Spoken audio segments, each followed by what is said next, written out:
আমার কাছ থেকে যে টাকা ধার নিয়ে আসছিলাম টাকাগুলা দেয়া দাও। এই মজলিসের মধ্যে হযরতে ওমর ফারুক রাদিয়াল্লাহু আনহু দেখতেছে আল্লাহর পয়গম্বরের কলারে ধরছে ইহুদি, আল্লাহ তাআলার পয়গম্বরের কলারে ধরছে। হযরতে ওমর সহ্য করতে পারে নাই, দাঁড়ায় গেছে তরবারি হাতে নিয়া। আমার আপনার পয়গম্বর ডাক দিয়া কয়, ও ওমর, এই যে এই ব্যক্তিটা আমার কাছে টাকা পাইবে, এটার হিসাব কি কাল কিয়ামতের ময়দানে তুমি দিবা নাকি আমি মুহাম্মদকে দিতে হবে? বলে, হ্যাঁ পয়গম্বর, আপনি মুহাম্মদকেই দিতে হবে। বলে, তাহলে তুমি কেন তরবারি হাতে নিয়ে দাঁড়াইলা?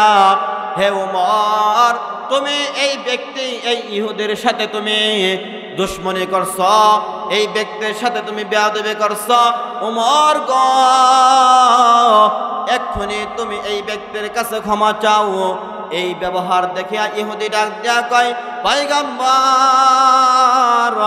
আমি আপনাকে পরীক্ষা করার জন্য আসছিলাম। আপনি তো 1 মাসের জন্য টাকা ধার নিয়েছেন, কিন্তু 1 মাস তো এখনো পার হয় নাই গো পয়গম্বর।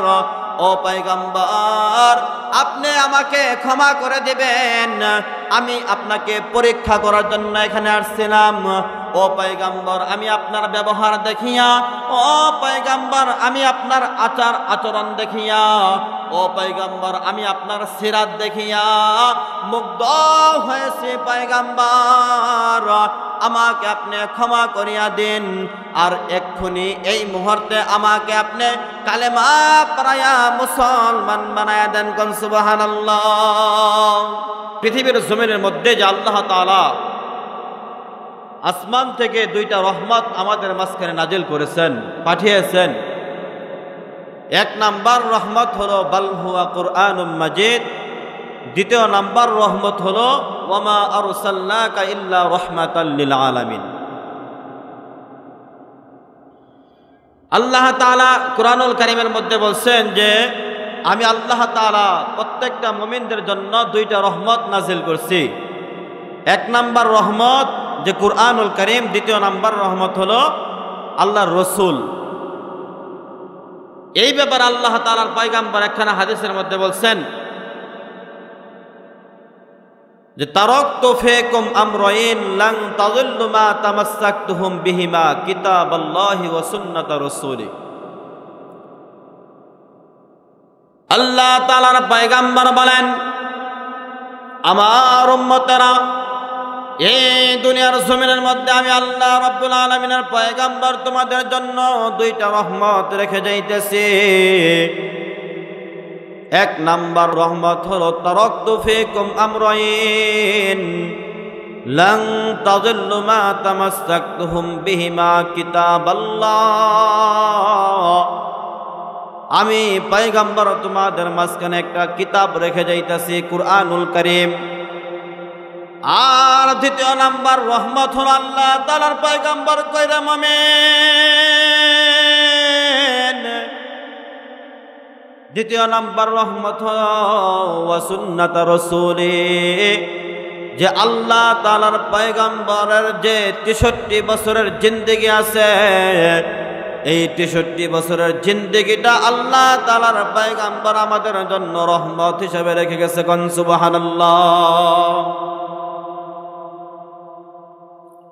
আমার মুসলমান ভাইরা, আমার মুসলমান বন্ধুরা, গভীর মনোযোগ দিয়ে বুঝবেন, আল্লাহ রাব্বুল আলামিনের পয়গম্বর 2টা রহমত আমাদের জন্য রেখে গেছে। 1 নাম্বার রহমত হলো কুরআন, 2য় নাম্বার রহমত আল্লাহ তাআলার পয়গম্বরের 63 বছরের জিন্দেগি। এখন আমি আপনি আল্লাহ তাআলার পয়গম্বরকে যদি বলি, ও পয়গম্বর, এই দুনিয়ার জমিনের মধ্যে যদি আমরা এই 2টা রহমত নিয়ে জিন্দেগি পরিচালনা করে, ও পয়গম্বর, তাহলে আমাদের জন্য কি পুরস্কার রয়েছে? আল্লাহ তাআলার পয়গম্বর কয়, যদি আমার একটা উম্মত যদি এই 2টা রহমত নিয়ে কাল কিয়ামতের কঠিন ময়দানে মালিকের সামনে দাঁড়াইতে পারে, আল্লাহ রাব্বুল আলামিন তাহলে ওই উম্মতকে দুইটা রহমতের কারণে বিনা হিসাবে জান্নাত দিয়া দিবেন। কোন সুবহানাল্লাহ। এখন আসেন এই কুরআনুল কারীম বিষয়ে একটু জানি রে নবীর উম্মতের দল। এই কুরআনুল কারীমের একটা পরিচয় আছে। আল্লাহ তাআলা এই কুরআনুল কারীমের মধ্যে বলে এই কুরআনুল কারীমটা হলো, এই কুরআনুল কারীমটার নাম হলো কুরআন মাজিদ, বাল হুয়া কুরআনুম মাজিদ। এই কুরআনুল কারীমটা আমি আল্লাহ তাআলার আরশে আযীম আছে, আল্লাহ রাব্বুল আলামিনের আরশে আযীমের ওই যে লৌহে মাহফুজ আছে, ওই লৌহে মাহফুজ থেকে আল্লাহ তাআলা দুনিয়ার জমিনে কুরআনুল কারীমটা নাজিল করছে। এ মুসলমান, আল্লাহর গোলাম, নবীর আশিকের দল, এই কুরআনুল কারীম আল্লাহ তাআলা লৌহে মাহফুজ থেকে দুনিয়াতে নাজিল করছে। কার উপরে নাজিল করছে কুরআনুল কারীম? বলে যে আল্লাহ তাআলার পয়গম্বরের উপরে এই কুরআনুল কারীম আল্লাহ তাআলা নাজিল করছে। এখন আল্লাহ তাআলার পয়গম্বরের উপরে জিবরাইল আলাইহিস সালাতু ওয়াস সালাম এই কুরআনটা নাজিল করছে। জিবরাইল আলাইহিস সালাতু ওয়াস সালাম এই কুরআনুল কারীমটা পৃথিবীর জমিনের মানুষের উপর নাজিল করছে। আল্লাহ তাআলা কুরআনুল কারীমের মধ্যে বলে হুদাল লিল আলামিন। এই কুরআনুল কারীমটা প্রত্যেকটা মুমিনের জন্য, প্রত্যেকটা গাজীপুরের মানুষের জন্য, প্রত্যেকটা কুন্দাঘাটা মানুষের জন্য আল্লাহ তাআলা এই কুরআনুল কারীমটা হেদায়েতের জন্য নাজিল করছে। কোন সুবহানাল্লাহ। হেদায়েতের জন্য আল্লাহ তাআলা এই কুরআনুল কারীম নাজিল করছে। এখন আসেন দ্বিতীয় নাম্বার রহমতটা যে আল্লাহ রাব্বুল আলামিন আমাদের উপর নাজিল করছেন, রহমত যে আল্লাহ তাআলা আমাদেরকে দিয়েছেন, দ্বিতীয় নাম্বার রহমতের নাম হলো আমার আপনার নবী, আকায়ে নামদার নবী জনাবে মুহাম্মদুর রাসূলুল্লাহ। সকলে আমার সঙ্গে পড়ুন সাল্লাল্লাহু আলাইহি ওয়াসাল্লাম। সম্মানিত মুসলমান ভাইরা আমার, আল্লাহ রাব্বুল আলামিন যে আমাদের উপর এই কুরআনুল কারীম নাজিল করার সাথে সাথে আল্লাহ তাআলা আমাদের উপর নবীজি সাল্লাল্লাহু আলাইহি সাল্লামকে রহমত স্বরূপ নাজিল করছে। আমার আপনার নবী পৃথিবীর প্রত্যেকটা মানুষের জন্য রহমত। একটা হিন্দুর জন্য আমার আপনার নবী রহমত, একটা গারোর জন্য আমার আপনার নবী রহমত, একটা সাঁওতালের জন্য আমার আপনার নবী রহমত, একটা চাকমার জন্য আমার আপনার নবী রহমত, গাছের জন্য, মাছের জন্য, এক কথাই কুল কায়নাতের জন্য আমার আপনার নবী রহমত। কোনো একটা ব্যক্তি যদি জীবনে আদর্শবান স্বামী হইতে চাও, তাহলে সে আদর্শবান স্বামী মুহাম্মদের দিকে তাকাইলে আদর্শবান স্বামী হইতে পারবে, ঠিক কিনা? কোনো যুবক মুহাম্মদের দিকে তাকাইলে আদর্শবান যুবক হইতে পারবে। কোনো একটা ব্যক্তি যদি আদর্শবান পিতা হইতে চাও, তাহলে সেই ব্যক্তি আদর্শবান পিতা মুহাম্মদের দিকে তাকাইলে আদর্শবান পিতা হইতে পারবে। কোনো একটা ব্যক্তি যদি আদর্শবান রাজনীতিবিদ হইতে চাও, আদর্শবান রাষ্ট্রপ্রতিনিধি হইতে চাও, তাহলে সেই ব্যক্তি আদর্শবান রাষ্ট্রপ্রতিনিধি মুহাম্মদুর রাসূলুল্লাহর দিকে তাকাইলে সে আদর্শবান রাষ্ট্রপ্রতিনিধি হইতে পারবে। কথা কোন ঠিক কিনা?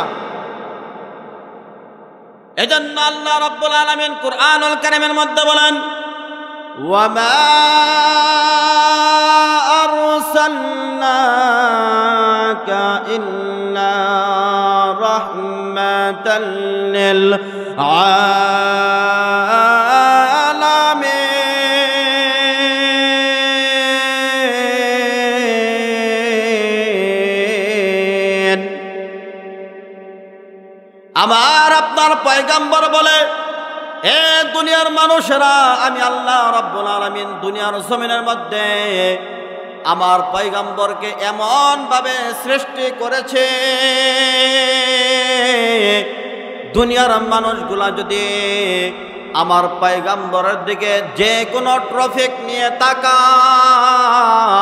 তাহলে আল্লাহ রাব্বুল আলামিনের বান্দারা ওই ট্রফিক, ওই বিষয়গুলা আমার দয়াল নবী মায়ার নবীর ভিতরে দেখতে পারবে। কোন সুবহানাল্লাহ। আমার মুসলমান ভাইরা, আমার মুসলমান বন্ধু, আল্লাহ রাব্বুল আলামিন ওই পয়গম্বরকে এমন ভাবে সৃষ্টি করেছে, আমার আপনার পয়গম্বরের সূরত, আমার আপনার পয়গম্বরের সিরাত দুনিয়ার কোনো মানুষের সাথে মিলবে না। আমার আপনার পয়গম্বরের সূরত এমন সুন্দর ছিল, হযরতে আয়েশা উম্মাতুল মুমিনিন রাদিয়াল্লাহু আনহা ডাক দিয়া কয়, এ দুনিয়ার মুমিন মুসলমান, ওই যে মিশরের জমিনের মধ্যে হযরতে ইউসুফ আলাইহিস সালাতু ওয়াস সালামের দিকে তাকাইয়া ওই জামানার নারীগুলা হাতের রগ কাটতো, ওই জামানার নারীগুলা ইউসুফ নবীর দিকে তাকাইয়া তাদের শরীরের মধ্যে আঘাত করত। ইউসুফ আলাইহিস সালাতু ওয়াস সালামের চেহারা এত সুন্দর ছিল, হযরতে আয়েশা রাদিয়াল্লাহু আনহা ডাক দিয়া কয়, এই যুগের নারীরা, মুহাম্মদ এর যুগের নারীরা যদি আমার নবীকে দেখত গো, তাহলে ওই যুগের নারীরা তাদের হাত নয়, তাদের কলিজা কেটে আল্লাহ তাআলার পয়গম্বরের সামনে পেশ করত। কোন সুবহানাল্লাহ। আমার আপনার পয়গম্বর এত সুন্দর ছিলেন। আমার মুসলমান ভাইরা, এই পয়গম্বরের সিরাত কত সুন্দর। আমার আপনার পয়গম্বরের সিরাত যদি কোনো ব্যক্তি গ্রহণ করে, তাহলে আল্লাহ রাব্বুল আলামিন ওই মানুষটাকে সোনার মানুষ বানায়া দেয়। কেমন করে সোনার মানুষ বানায়া দেয়? আল্লাহ তাআলার পয়গম্বর একদিন বড় মজলিসের মধ্যে বসিয়া আলোচনা করতেছিলেন, এমন সময় একজন ইহুদির কাছ থেকে আল্লাহ তাআলার পয়গম্বর কিছু টাকা ধার নিয়েছিলেন 1 মাসের জন্য। কিন্তু 1 মাস না যাওয়ার পূর্বেই 15 দিন 16 দিনের মাথার মধ্যে ওই ইহুদি আল্লাহ তাআলার পয়গম্বরের কলারে ধরিয়া বড় মজলিসের মধ্যে ডাক দিয়া কয়, আব্দুল্লাহর বেটা মুহাম্মদ, আমার কাছ থেকে যে টাকা ধার নিয়েছিল এই টাকাগুলা দেয়া দাও। এই মজলিসের মধ্যে হযরতে ওমর ফারুক রাদিয়াল্লাহু আনহু দেখতেছে আল্লাহর পয়গম্বরের কলারে ধরছে ইহুদি, আল্লাহ তাআলার পয়গম্বরের কলারে ধরছে। হযরতে ওমর সহ্য করতে পারে নাই, দাঁড়ায় গেছে তরবারি হাতে নিয়া। আমার আপনার পয়গম্বর ডাক দিয়া কয়, ও ওমর, এই যে এই ব্যক্তিটা আমার কাছে টাকা পাইবে, এটার হিসাব কি কাল কিয়ামতের ময়দানে তুমি দিবা নাকি আমি মুহাম্মদকে দিতে হবে? বলে, হ্যাঁ পয়গম্বর, আপনি মুহাম্মদকেই দিতে হবে। বলে, তাহলে তুমি কেন তরবারি হাতে নিয়ে দাঁড়াইলা? হে ওমর, তুমি এই ব্যক্তি, এই ইহুদির সাথে তুমি দুশ্মনী করছ, এই ব্যক্তির সাথে তুমি বেয়াদবি করছ। ওমর গো, এক্ষুনি তুমি এই ব্যক্তির কাছে ক্ষমা চাও। এই ব্যবহার দেখিয়া ইহুদি ডাক দিয়া কয়, পয়গম্বর, আমি আপনাকে পরীক্ষা করার জন্য আসছিলাম। আপনি তো 1 মাসের জন্য টাকা ধার নিয়েছেন, কিন্তু 1 মাস তো এখনো পার হয় নাই গো পয়গম্বর। ও পয়গম্বর, আপনি আমাকে ক্ষমা করে দিবেন, আমি আপনাকে পরীক্ষা করার জন্য এখানে আসছিলাম। ও পয়গম্বর, আমি আপনার ব্যবহার দেখিয়া, ও পয়গম্বর, আমি আপনার আচার আচরণ দেখিয়া, ও পয়গম্বর, আমি আপনার সিরাত দেখিয়া মুগ্ধ হয়েছি। পয়গম্বর, আমাকে আপনি ক্ষমা করিয়া দিন, আর এক্ষুনি এই মুহূর্তে আমাকে আপনি কালেমা পড়ায়া মুসলমান বানায়া দেন। কোন সুবহানাল্লাহ। আল্লাহর নবীকে দেখিয়া ইহুদিরা জাহান্নামীরা জান্নাতি হয়ে যাইত। এই নবীকে সাহাবায়ে কেরামরা কত ভালোবাসত। এই নবীকে একদিন মদিনার অলিতে গলিতে, মক্কার অলিতে গলিতে কে জানি ডাক দিয়া বলতেছে, কুতিলা ইয়া মুহাম্মদ, কুতিলা ইয়া মুহাম্মদ। আহারে নবী মনে হয় দুনিয়ার জমিনে আর নাই, নবী উহুদের যুদ্ধের মধ্যে শহীদ হয়ে গেছে। এই কথাটা হযরতে হানজালা রাদিয়াল্লাহু তাআলা আনহু ঘরের মধ্যে, বাসর ঘরের মধ্যে স্ত্রী নিয়া এক মুহূর্তে হানজালার কানে যখন এই আওয়াজটা চলে গেছে, এমন সময় হানজালা রাদিয়াল্লাহু আনহু স্ত্রীকে ডাক দিয়া কয়, স্ত্রী, দুনিয়ার জমিনে বেঁচে থাকলে দেখা হবে, আর যদি মারা যায়, শহীদ হয়ে যায়, তাহলে কিয়ামতের ময়দানে আল্লাহ তাআলার সামনে গিয়া তোমার সাথে আমার সাক্ষাৎ হবে। ও স্ত্রী, আমাকে তুমি বিদায় দাও। স্ত্রী ডাক দিয়া কয়, প্রাণের স্বামী গো, আমি আপনার কাছে কোনো কিছু চাই না, আমি আপনার কাছে শুধু একটা জিনিস চাই, আপনি যাওয়ার পূর্বে আমি স্ত্রীর কপালের মধ্যে একটা চুমু দিয়া যান। হযরতে হানজালা রাদিয়াল্লাহু আনহু উহুদের যুদ্ধের ময়দানে চলে গেছে। যাওয়ার পরে উহুদের যুদ্ধের মাঝখানে ঢুকে পড়ছে হানজালা, তরবারি চালাইতেছে।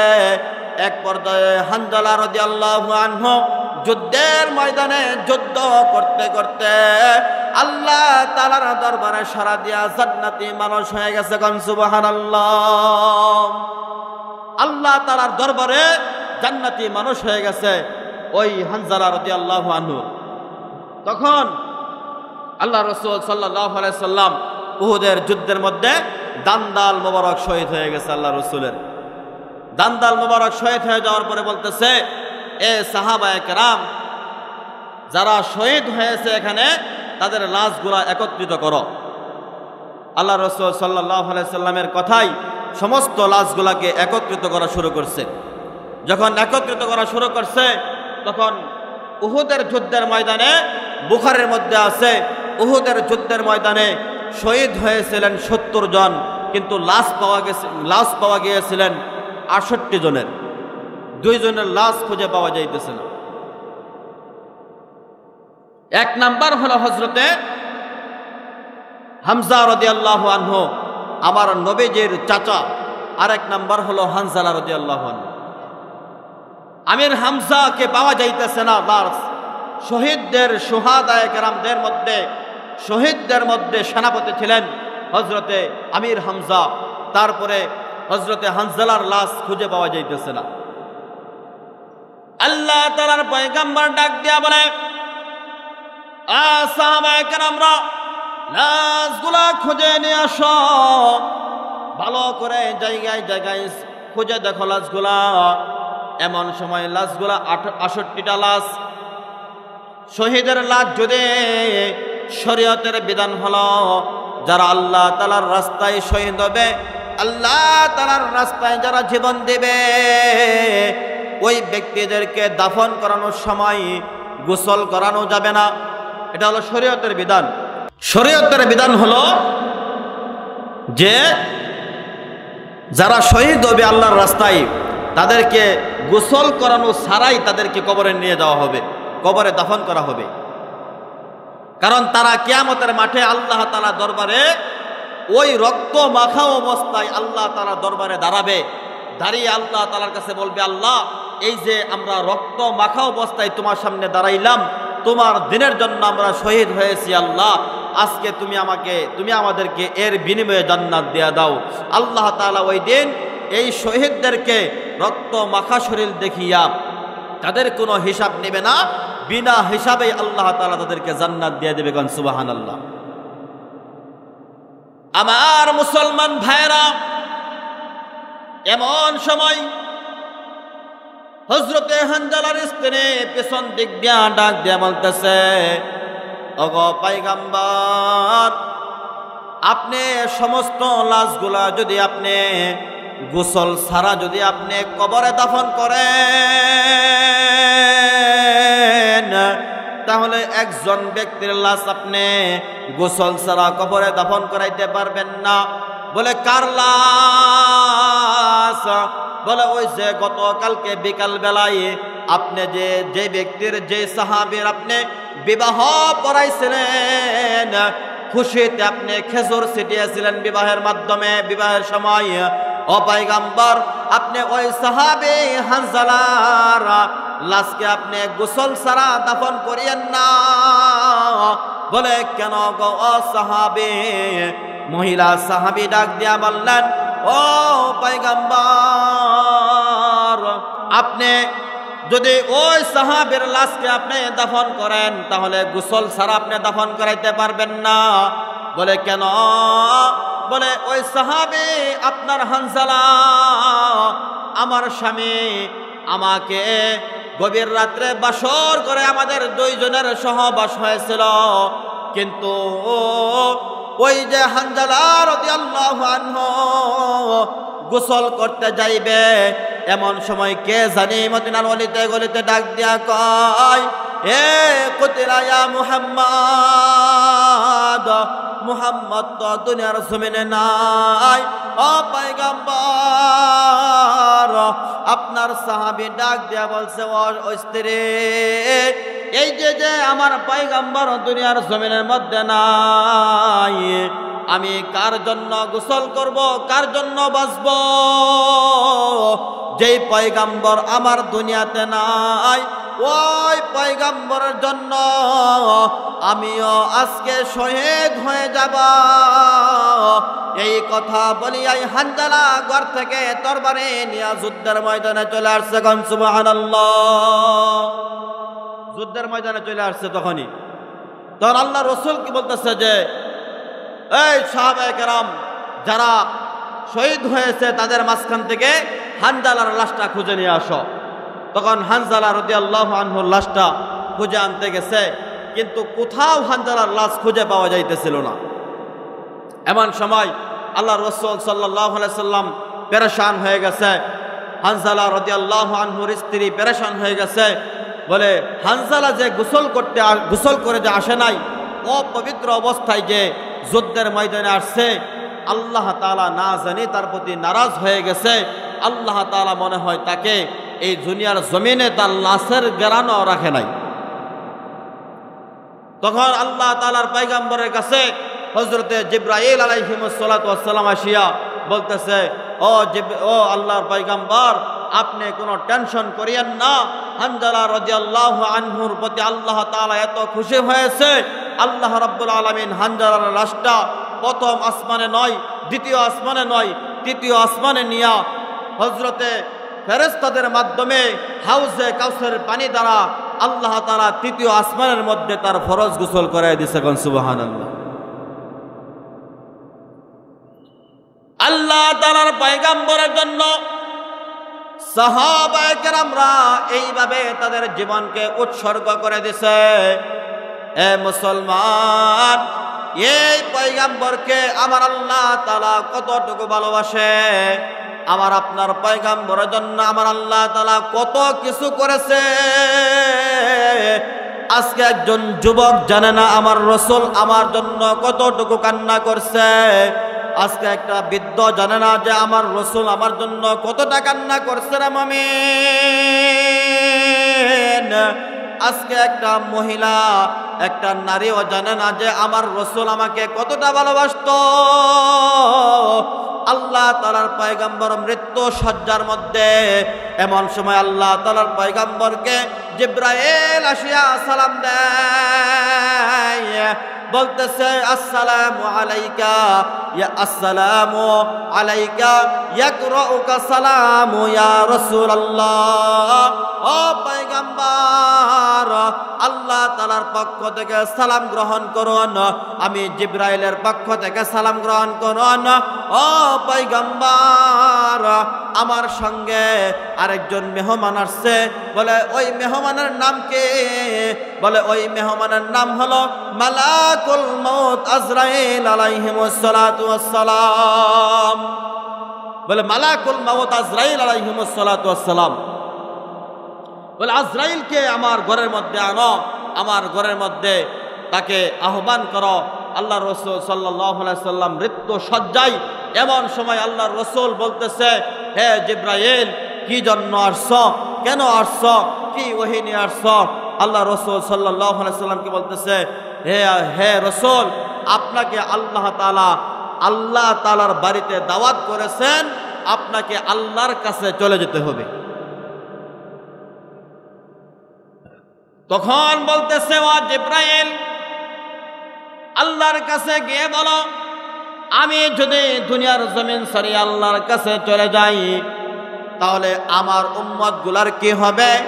ও জিবরাইল, আমার উম্মতের কি হবে? আল্লাহ তাআলা জিবরাইলের কাছে এলহান নাজিল করছে, বলে জিবরাইল, আমার পয়গম্বরকে বলে দাও। তখন আল্লাহ তাআলার পয়গম্বর যখন মৃত্যু সজ্জায় আল্লাহর রাসূলকে এসে ডাক দিয়ে বলতেছে, ইয়া রাসূলুল্লাহ, আল্লাহর পক্ষ থেকে সালাম গ্রহণ করুন, আমি জিবরাইলের পক্ষ থেকে সালাম গ্রহণ করুন। ইয়া রাসূলুল্লাহ, আপনার বাড়িতে আজকে এমন একজন মেহমান আসছে, আপনার বাড়িতে আজকে এমন একজন অতিথি আসছে, যেই অতিথি, যেই মেহমান ইতিপূর্বে আর কোনোদিন আপনার ঘরে আসে নাই। আল্লাহ রসুল সাল্লাল্লাহু আলাইহি সাল্লাম বলতেছে, আজরাইলকে আমার ঘরে আনো, ডাক দাও। আজরাইলকে অনুমতি দিছে, আজরাইল আল্লাহর রসুলের ঘরে আসছে। আল্লাহ রসুলকে বলতেছে, ইয়া রাসূলুল্লাহ, আল্লাহ তাআলা আপনার দাফনটা, আল্লাহ তাআলা আপনাকে আল্লাহর বাড়িতে দাওয়াত করেছেন, আপনাকে আল্লাহ তাআলার আরশে আযিমে দাফন করা হবে। আল্লাহ রসুল বলতেছে, জিবরাইল, আল্লাহকে বলো, যদি আমাকে আরশে আযিমে দাফন করা হয় তাহলে আমার উম্মতের কি হবে? আহারে মালি উম্মতি, আমার উম্মতের কি হবে? আল্লাহ রাসূল সাল্লাল্লাহু আলাইহি ওয়াসাল্লামকে জিবরাইল বলতেছে, ইয়া রাসূলুল্লাহ, আপনার কোনো একটা উম্মত যদি মৃত্যুর 1 বছর পূর্বে যদি তওবা করে তাহলে আল্লাহ রাব্বুল আলামিন তার পেছনের সমস্ত গুনাহগুলি আল্লাহ তাআলা তওবার মাধ্যমে ক্ষমা করে দিবেন। আল্লাহ রসুল বলতেছে, আসসালাতু কাসীরাতুন, ও জিবরাইল, ও জিবরাইল, 1 বছর তো অনেক সময় আমার উম্মতের জন্য। আহারে মালি উম্মতি, আমার উম্মতের কি হবে?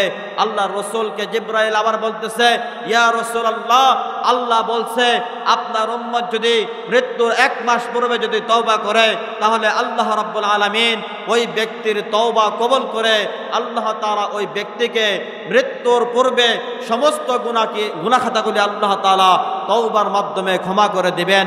আল্লাহ রসুল বলতেছে, আশ-শাররু কাসীরাতুন, ও জিবরাইল, আমার উম্মতের জন্য তো 1 মাস অনেক সময়। জিবরাইল, আল্লাহকে গিয়ে বলো না আরেকটু সময় কমিয়ে দিতে। আল্লাহ তাআলা তখন বলতেছে, ইয়া আইয়াতুহান নাফসুল মুতমাইন্না, ইয়া আইয়ুহাল্লাযীনা আমানু তুবু ইলাল্লাহি তাওবাতান নাসুহা।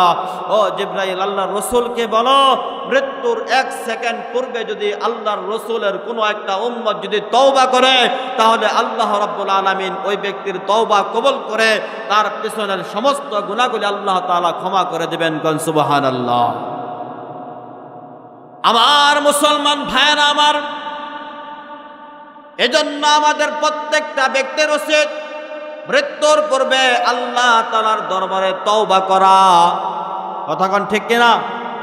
আল্লাহ তাআলার দরবারে তওবা করা। আল্লাহ তাআলা ডাক দেয়া বলে, বান্দা, তওবার উদ্দেশ্য হলো আমি আল্লাহ তাআলাকে তোমরা ভয় করবা। ও বান্দা,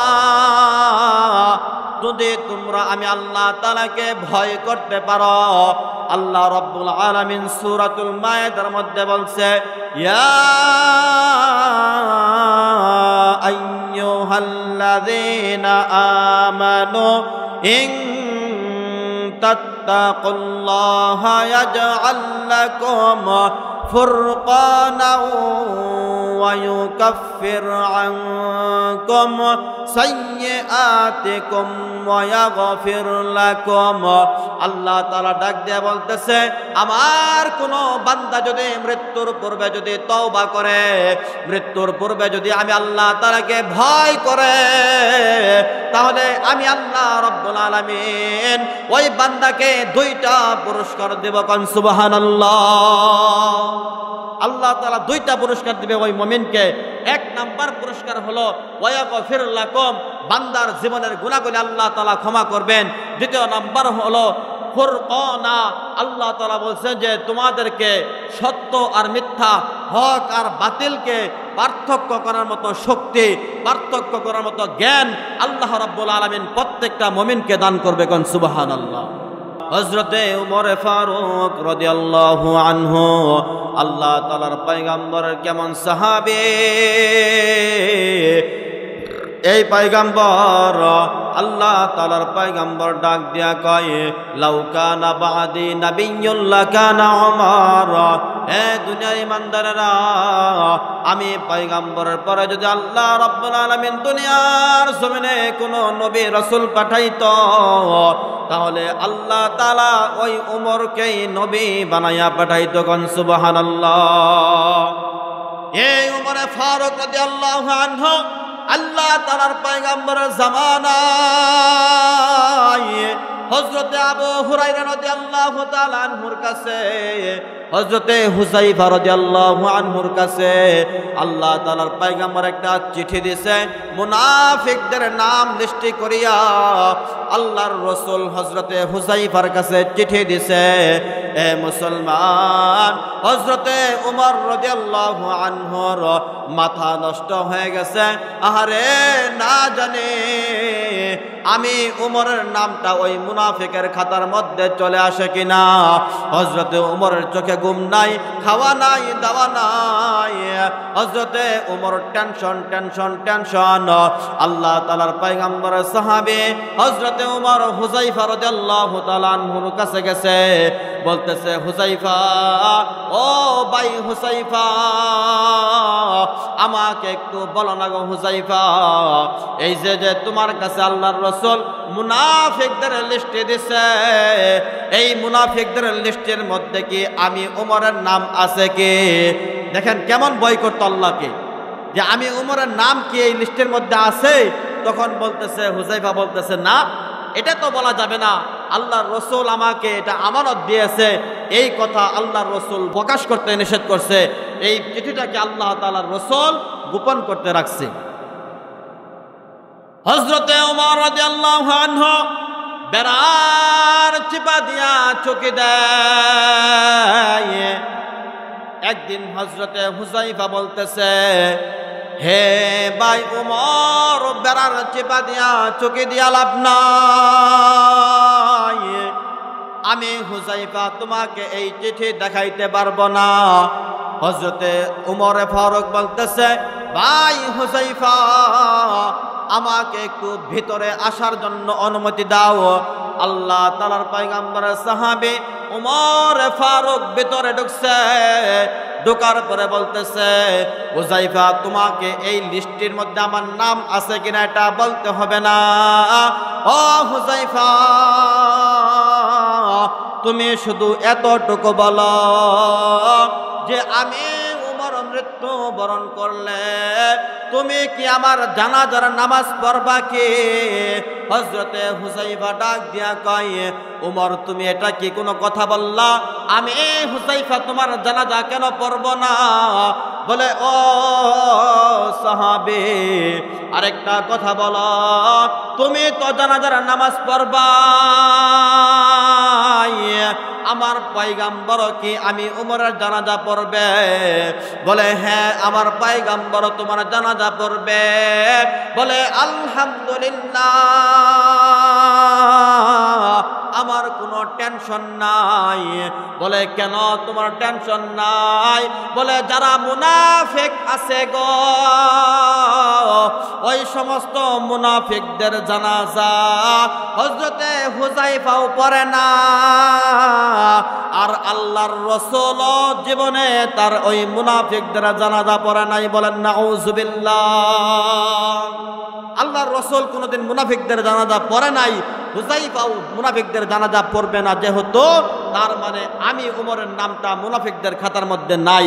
যদি থাকতো তাহলে হুযায়ফাও পড়তো না, যদি থাকতো তাহলে আল্লাহর রাসূলও আমার জানাজা পড়তো না।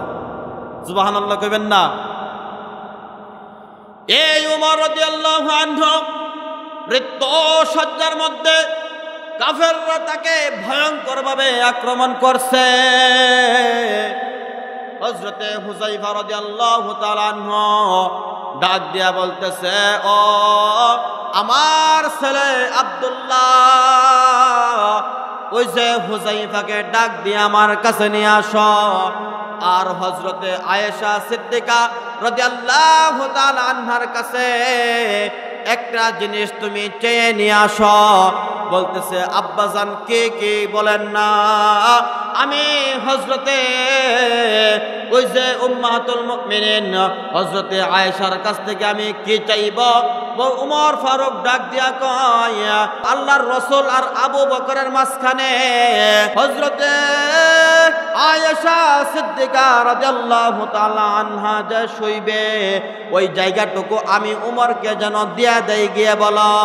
হযরতে উমর ফারুক রাদিয়াল্লাহু আনহুর ছেলে যায় বলে ও উম্মাহাতুল মুমিনিন আব্বা যার মৃত্যু শয্যার মধ্যে আছে, আপনার কাছে ওই জায়গাটুকু চাইছে আল্লাহর রাসূলের কাছে শুইবে আমার আব্বা।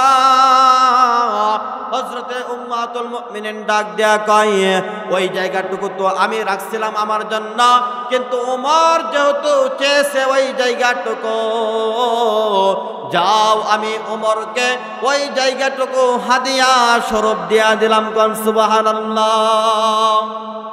হযরতে ওমর ফারুক রাদিয়াল্লাহু আনহু বলতেছে হযরতে হুযায়ফাকে ডাক দিয়ে নিয়ে আসো। হুযায়ফাকে ডাক দিয়ে নিয়ে আসা হলো। বলতেছে হুযায়ফা এই দুনিয়ার জমিন ছাড়িয়ে আমি অন্ধকার কবর দেশের দিকে রওনা হইতেছি। ও হুযায়ফা মৃত্যু সরজাই তুমি আমাকে একটা কথা বলো। বলে কি কথা? বলে ওই যে মুনাফিকদের লিস্টটা আল্লাহর পয়গম্বর তোমার হাতে দিয়েছিলেন, ওই মুনাফিকদের লিস্টের মধ্যে আমি উমরের নাম কি ছিল কিনা? ও হুযায়ফা তুমি আমাকে এই মুহূর্তে ওই গোপন কথাটা একটু বলো না।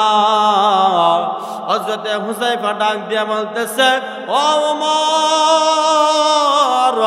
তোমার ভিতরে এত আল্লাহ তাআলার ভয়, উমর গো যাও যাও, আমি কোনোদিন ওই লিস্টের কথা বলতে পারবো না, তবে এতটুকু বলতে পারবো তুমি মৃত্যু বরণ করার সঙ্গে সঙ্গে আমি হুযায়ফা তোমার জানাজা পড়িয়া আমার নিজের হাত দিয়া তোমাকে দাফন করব। কোন সুবহানাল্লাহ। আল্লাহ তাআলাকে আমাকে আপনাকে ভয় করতেই হবে, কেননা আল্লাহ তাআলার যে নিয়ামত আমি আপনি দুনিয়ার জমিনে খাইতেছি, আল্লাহ তাআলা আমাদেরকে কত নিয়ামত দিয়েছে দেখেন। এক সময় আমি আপনি যখন দুনিয়াতে ভূমিষ্ঠ হয়েছিলাম, তখন দুনিয়াতে ভূমিষ্ঠ হওয়ার সময় আমার আপনার শরীরের মধ্যে কিন্তু এক ফোঁটা বাইটাও ছিল না, এক ফোঁটা সুতাও কিন্তু ছিল না। কিন্তু আমি আপনি যখন দুনিয়াতে আসছি, আমি আপনি গাড়ি পাইছি, নারী পাইছি, বাড়ি পাইছি, সন্তান পাইছি, সন্ততি পাইছি, আমি আপনি সংসার পাইছি, আমি আপনি আল্লাহ তাআলার হাজারো নিয়ামত পাইছি। এই যে নিয়ামত আমি আপনি পাইছি, এই নিয়ামতগুলার কদর, এই নিয়ামতগুলার যথাযথ কদর আমাকে আপনাকে করতে হবে। এই নিয়ামতগুলা যে আল্লাহ তাআলা আমাকে আপনাকে ভালোবেসে দিছে, ওই নিয়ামতগুলা উপভোগ করে ওই আল্লাহ তাআলাকেই ওই রকম ভালোবাসতে হবে, ভয় করতে হবে, ঠিক কিনা? এজন্য আল্লাহ তাআলা একটা আয়াতের মধ্যে বলছে যে ওমান ইয়াত্তাকিল্লাহা ইয়াজআল লাহু মাখরাজা ওয়া ইয়ারযুকহু মিন হাইসু লা ইয়াহতাসিব। এই দুনিয়ার জমিনের মধ্যে কোন ব্যক্তি যদি আমি আল্লাহ তাআলাকে ভয় করে, তাহলে আমি আল্লাহ তাআলা ওই ব্যক্তিকে একটা নিয়ামত দিব। কি নিয়ামত? বলে ওয়ারযুকহু মিন হাইসু লা ইয়াহতাসিব। ওই ব্যক্তি যদি সারা দিন রিজিকের টেনশন করে, তাহলে আমি আল্লাহ তাআলাকে ভয় করার কারণে তার রিজিকের টেনশন আমি আল্লাহ তাআলা দূর করে দিব। তাকে এমন জায়গা থেকে রিজিকের ব্যবস্থা করব যে সে কোনোদিন কোনো সময় কল্পনাও করতে পারবে না। কোন সুবহানাল্লাহ। কেমন করে? একজন সাহাবী আছিল, ওই সাহাবী আল্লাহর রাসূলের বয়ান শুনতেছে। আল্লাহর রাসূলের বয়ান শোনার পরে বলতেছে, আল্লাহর রাসূল বলতেছে ওয়া তাওয়াক্কাল আলাল্লাহ, ওয়া তাওয়াক্কাল আলাল্লাহ। ও সাহাবায়ে কেরামগণ, তোমরা আল্লাহ তাআলার উপর তাওয়াক্কুল করো। আল্লাহ তাআলা তোমাদেরকে দুনিয়ার জমিনের মধ্যে সব দিয়া দিবে, সব দিয়া দিবে। ওই সাহাবী বলতেছে, ওই সাহাবী নতুন মুসলমান হয়েছিল, বলতেছে যে আল্লাহ নাকি, আল্লাহর উপর তাওয়াক্কুল করলে নাকি আল্লাহ তাআলা সব দিয়া দিবে। এই আমি আজকে থেকে ইরাদা করলাম, আল্লাহর উপর আজকে থেকে তাওয়াক্কুল করা শুরু হলো, দেখি আল্লাহ আমাকে কেমনে খাওয়াই। আমি খাবো না, আল্লাহ খাওয়াইলে খাবো, দেখি আল্লাহ কিভাবে খাওয়া। ওই সাহাবী এরকম ইরাদা করে গভীর জঙ্গলে চলে গেছে। যাওয়ার পরে এমন একটা স্থানের মধ্যে ঘর বানাইছে, যে স্থানের মধ্যে কিছুদিন পরে পানি আসবে। একটা ভাসমান এলাকার মধ্যে ঘর বানাইছে। ওই সাহাবী যখন এরকম ঘর বানাইয়া থাকতে শুরু করলেন, ভাসমান এলাকার মধ্যে পানি আসতেছে, কয়েকদিন পর পানি আসতেছে। একদিন হয়, 2 দিন হয়, 3 দিন হয়, খায় না। মানে হ্যাঁ তো নিয়ত করছে যে খাইবো না, আল্লাহ খাওয়াইলে খাবো। যখন খানা খায় না, ওই গাছের মধ্যে দেখতেছে ফল ফলা দেওয়া আছে, কিন্তু তারপরও খাইতেছে না। শরীরটা একেবারে দুর্বল হয়ে গেছে না খাইতে খাইতে। হঠাৎ করে 1 দিন 2 দিন 3 দিন পরে পানি আসা শুরু করলো। পানি আসতে আসতে তার এই গলা পর্যন্ত পানি হয়ে গেছে। গলা পর্যন্ত পানি হয়ে যাওয়ার পরে ওই সাহাবী তাকায় দেখে কি, যে 7 দিন পরে তাকায় দেখে কি, তার ওই যে তার চোখের সামনে দিয়া পানি দিয়া ভাসতে ভাসতে আনসিজনের কিছু ফল আসতেছে। ওই সাহাবীর সামনে ওই ফলগুলা চলে আসলো। ওই ফলগুলা ওই সাহাবীর সামনে দাঁড়ায় গেছে। হঠাৎ করে ওই সাহাবী হাউমাউ করে ফলগুলা তাড়াহুড়া করে যখন খাইতে শুরু করলো, আসমান থেকে আওয়াজ আসলো, বলতেছে বান্দা, যদি তুমি এই ফলগুলা তোমার হাত দিয়া না খাইতা, তাহলে আমি আল্লাহ রাব্বুল আলামিন আমার উপর তাওয়াক্কুল করার কারণে আমি আল্লাহ তাআলা আমার কুদরতের হাত দিয়া তোমাকে ওই ফলগুলা খাওয়াই দিতাম। আল্লাহ তাআলাকে তাওয়াক্কুল করলে তারা তাওয়াক্কুল করতে পাইছে। আমি আপনি তো আল্লাহ তাআলাকে তাওয়াক্কুল করতে পারি না। আমার আপনার তাওয়াক্কুল হলো ক্ষেতের উপর, আমার আপনার তাওয়াক্কুল হলো সরকারি চাকরির উপর, আমার আপনার তাওয়াক্কুল হলো ব্যবসায়ের উপর, যে আমি আপনি এটা না থাকলে বাঁচতাম না, খাইতে পারতাম না। কি কন? এরকম তাওয়াক্কুল। কিন্তু আমাকে যে রব এগুলা দান করছে, ওই রবের উপর আমার আপনার কোনো তাওয়াক্কুল নাই। এজন্য আমাদের প্রত্যেকের উচিত আমি আপনি মৃত্যুর পূর্বে যেন আল্লাহ তাআলাকে ভয় করতে পারি। আমি আপনি যেন পরিপূর্ণ ভয় করে অন্ধকার কবর দেশে যাইতে পারি। কারণ অন্ধকার কবর দেশটা আমার আপনার জন্য নিরাপদ নয়। অন্ধকার কবর থেকে প্রত্যেক দিন প্রত্যেকটা মুমিনের জন্য, প্রত্যেকটা মুসলমানের জন্য অন্ধকার কবর থেকে ডাক আসে। কবর বলতে থাকে, ইয়া আইয়াতু ইয়া আহলাল বাইত।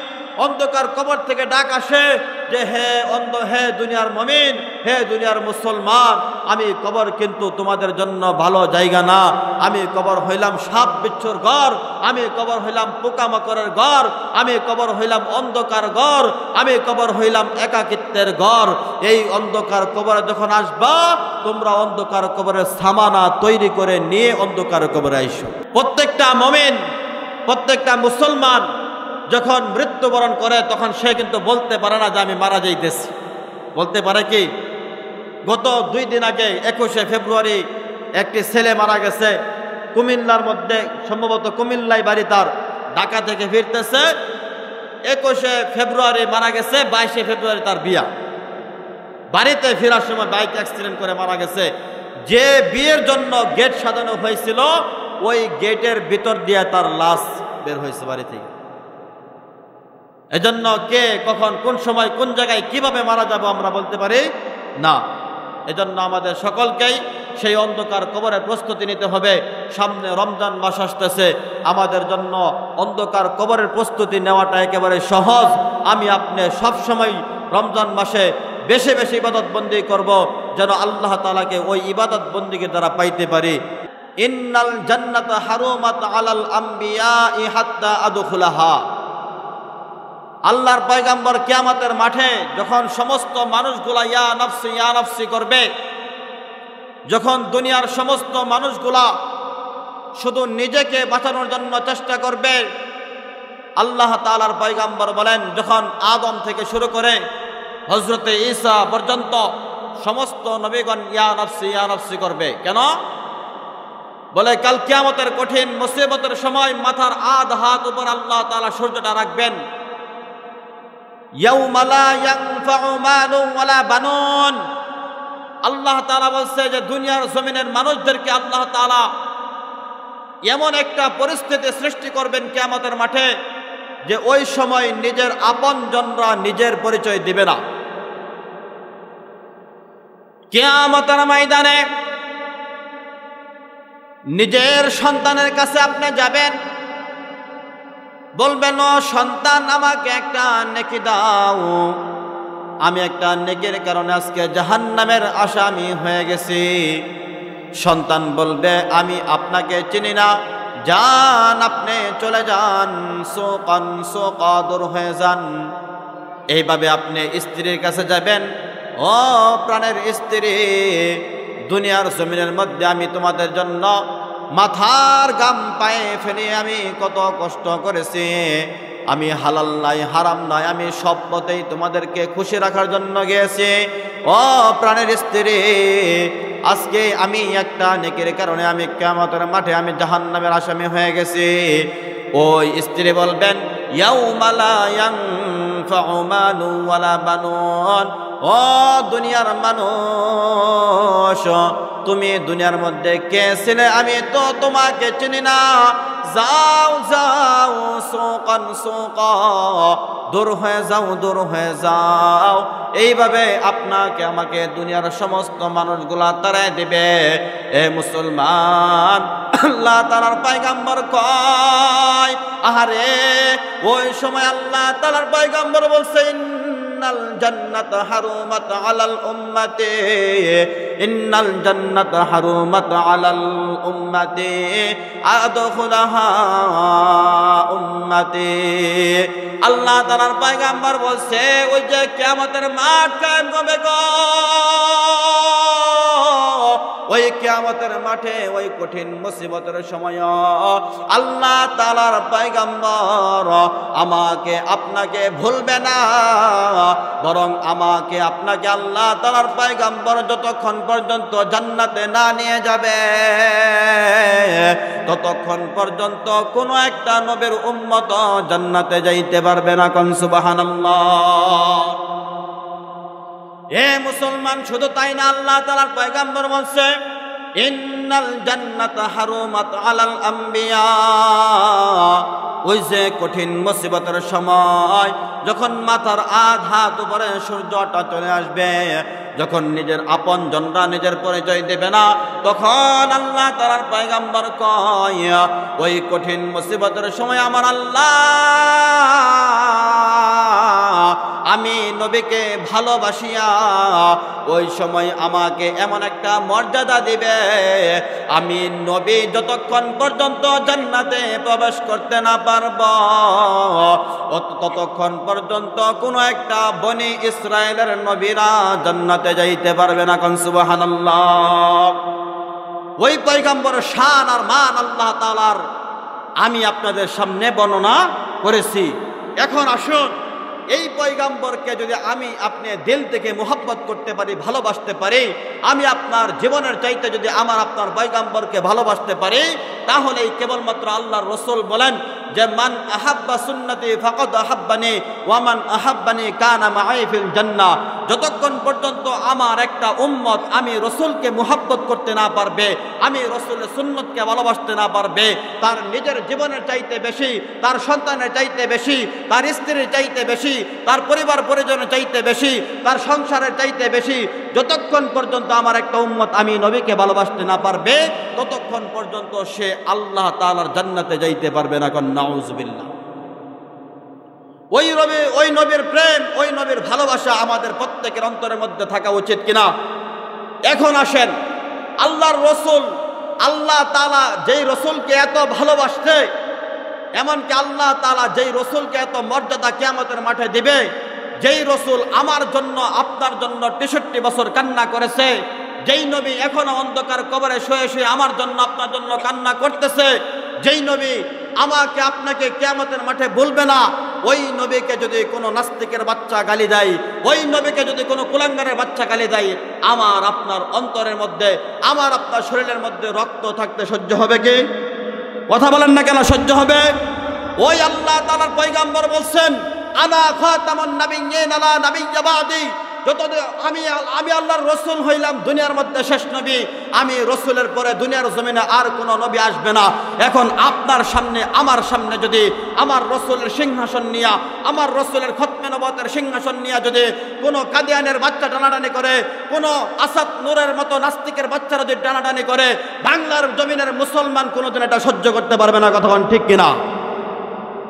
এজন্য মুসলমান ভাইরা আমার, আল্লাহর রসুলের ভালোবাসা হানজালা রাদিয়াল্লাহু আনহুর মতো অন্তরে থাকতে হবে। আল্লাহর রসুলের ভালোবাসা হযরতে ওমরের মতো আমাদের আপনাদের অন্তরে থাকতে হবে। যদি কোনো নাস্তিকের বাচ্চা, যদি কোনো কুলাঙ্গারের বাচ্চা, যদি কোনো ইহুদির বাচ্চা আমার আপনার প্রাণের নবী, আমার আপনার দিনের নবী, আমার আপনার দয়াল নবীকে নিয়ে যদি কোনো কটূক্তি করে, গালিগালাজ করে, আমরা দুনিয়ার জমিনে বেঁচে থাকতে কোনো নাস্তিকের বাচ্চা গালিগালাজ করবে তার জিহ্বা থাকতে পারে না। কতক্ষণ ঠিক কিনা? থাকতে পারে না। যদি নিজেকে ইমানদার দাবি করেন, যদি নিজেকে রসুলের উম্মত দাবি করেন, তাহলে ওই রসুলের জন্য নিজের জীবনটা আল্লাহর রাস্তায় কুরবানি করতে হবে। কতক্ষণ ঠিক কিনা? যদি আল্লাহর রাস্তায় রসুলের জন্য, আমার প্রিয় নবীর জন্য, আমার মায়ার নবীর জন্য, আমার দয়ার নবীর জন্য যদি আমি আমার নিজের জীবনটা, আমি আমার নিজের যৌবনটা যদি উৎসর্গ করতে না পারি, তাহলে তো আমি আপনি ইমানদার হইতে পারলাম না, রসুলের উম্মত হইতে পারলাম না। কতক্ষণ ঠিক কিনা? এজন্য প্রিয় ভাইরা আমার, কথা ভালো করে বুঝবেন।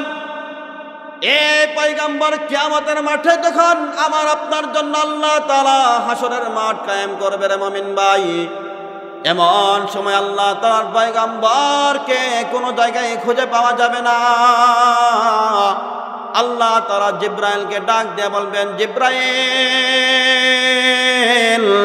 আমার পয়গম্বর কোথায়? পয়গম্বরকে নিয়ে আসো। এ মুসলমান, আল্লাহ তাআলার পয়গম্বরকে জাহান্নামের মধ্যে, জান্নাতের গেটের মধ্যে, সমস্ত জায়গার মধ্যে ঘুরে দেখা হবে, কোনো জায়গায় পয়গম্বরকে পাওয়া যাবে না। এমন সময় আল্লাহ তাআলা ডাক দিয়ে বলবেন, জিব্রাইল, ওই যে পুলসিরাতের মাঠ আছে, ওই পুলসিরাতের মাঠের কিনারে, ওই পুলসিরাতের গেটের কিনারে কি তুমি গিয়ে দেখেছো কি? বলে, আল্লাহ সব জায়গার মধ্যে ঘুরে দেখলাম, কিন্তু ওই জায়গায় খুঁজতে মনে নাই। আল্লাহ তাআলা ডাক দিয়ে বলবেন, জিব্রাইল, যাও গিয়ে দেখো আল্লাহ তাআলার পয়গম্বর ওই জায়গার মধ্যে সাজদার মধ্যে কান্না করতেছে। হযরতে জিব্রাইল আমিন ওই পুলসিরাতের কিনারে যাইয়া দেখবে আল্লাহ তাআলার পয়গম্বর সাজদার মধ্যে লুটাইয়া লুটাইয়া শুধু বলতেছে, ইয়া উম্মতি কন্না সুবহানাল্লাহ। আল্লাহ তাআলার পয়গম্বর ওই কিয়ামতের মাঠে আমাকে আপনাকে ভুলবে না রে ভাই। এজন্য আমার আপনার উচিত আল্লাহর রাসূলের জিন্দেগি আমাদের প্রত্যেকের ফলো করতে হবে, অনুসরণ করতে হবে। আল্লাহ তাআলার পয়গম্বরের 63 বছরের জিন্দেগি যদি আমি আপনি অনুসরণ করতে পারি, আল্লাহ রাব্বুল আলামিন এর বিনিময়ে হলেও আমাকে আপনাকে ক্ষমা করে জান্নাত দিয়ে দিবে। কোন সুবহানাল্লাহ। যেই কথাগুলো বললাম, আল্লাহ রাব্বুল আলামিন আমাদের সকলকে আমল করার তৌফিক দান করুক। আমিন। ওয়া আখিরু দাওয়ানা আলহামদুলিল্লাহি রাব্বিল